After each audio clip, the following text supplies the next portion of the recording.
جو कुरान मजीद को जलाया गया, एक मज़मूम हरकत की गई, मुकफ़्फ़न ज़दा काम किया गया। कुरान मजीद को जलाने पर हम इसकी सख्त मज़म्मत करते हैं और हम ऐसे लोगों से सवाल करते हैं कि कुरान मजीद को क्यों जलाया? क्या इसलिए जलाया कि ये तुम्हें हलाल व हराम का हुक्म देता है? क्या इसलिए जलाया ज़िंदगी गुजारने के सलीके बताता है?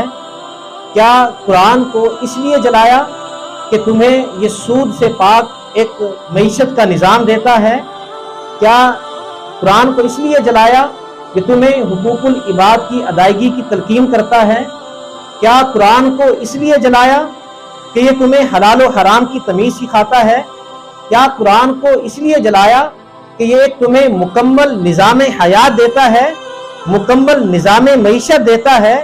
हम ऐसे लोगों से सवाल करते हैं कि उन्होंने कुरान मजीद को क्यों जलाया। अगर कुरान मजीद की कोई बात जो तुम्हारे नज़दीक काबिल एतराज़ हो, तुम उसका जवाब दो, दलाइल के ज़रिए उसका जवाब दो। ये इल्म है, इल्म का जवाब इल्म के ज़रिए दिया जाता है। और जो ज़ी शऊर शख्स होता है, जब इल्मी बात को पढ़ता है और उसके दलाइल को पढ़ता है और सुनता है, अगर तो उसका जवाब इल्मी तौर पर दे सके वो दे देता है, वगरना वो खामोश हो जाता है। ये तो नीच लोगों का, घटिया लोगों का काम है कि जब वो दलाइल के साथ बात ना कर सके वो फिर ओछे हटकंदों को इख्तियार करता है, वो जलाता है, वो कहता है इसको खत्म कर दो, इसको जला दो। तुम्हारे जलाने से ना तो ये कुरान खत्म होने वाला है, तुम्हारे इस तरह के ओछे हथकंडों से ना ये कुरान मिटने वाला है।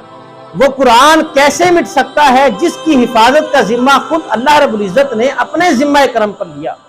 अल्लाह फरमाता है इन्ना नहनु नज़्ज़लना ज़िक्रा व इन्ना लहू लहाफ़िज़ून। इस किताब को नाजिल करने वाले भी हम हैं और इसके मुहाफिज भी हम हैं। ये जो स्वीडन में कुरान को जलाया गया, हम इसकी सख्त अल्फाज के साथ मज़म्मत करते हैं और तमाम इस्लामी हुकूमतों से मुतालबा करते हैं कि ऐसे शख्स के खिलाफ सख्त कार्रवाई की जाए और स्वीडन हुकूमत से मुतालबा किया जाए तो वो उस शख्स को करार वाकई उसको सजा दे, ताकि आइंदा कोई ऐसी हरकत करने की जुर्रत ना करे। अगर तमाम इस्लामी हुकूमतें इकट्ठी हो जाएं, किसी की जुर्रत नहीं है वो इस्लामी शायर की तौहीन करे, जो शायर अल्लाह की तौहीन करे, जो कुरान की तौहीन करे। ये जो आए रोज इस तरह के वाकयात होते रहते हैं, ये इसी वजह से कि हमने कभी इनके खिलाफ सख्त इक़दामात नहीं किए।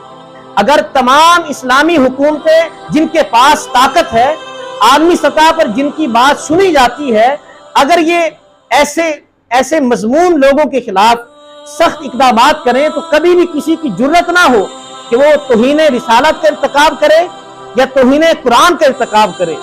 तो मेरी हुकूमत वक्त से ये इल्तजा है, वो हमारी तरफ से एक मुतालबा समझे एक मुसलमान होने के नाते कि वो अपनी सतह पर इसके खिलाफ सख्त इक़दामात करें, ताकि आइंदा हमारे मुल्क में या किसी और मुल्क में, खा वो मुसलमान हो या गैर मुस्लिम हो, कोई ऐसी हरकत करने की जुर्रत ना कर सके। ये कुरान मिटने वाला नहीं है, ये ता क़यामत कुरान रहेगा, ये ता क़यामत इसकी तिलावतें होती रहेंगी।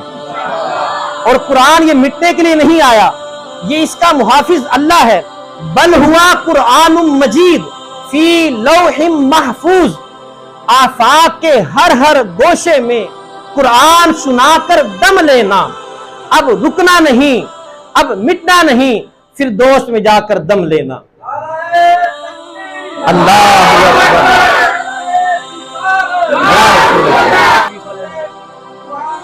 पास बा है, पास बा, पास बा है, पास बा।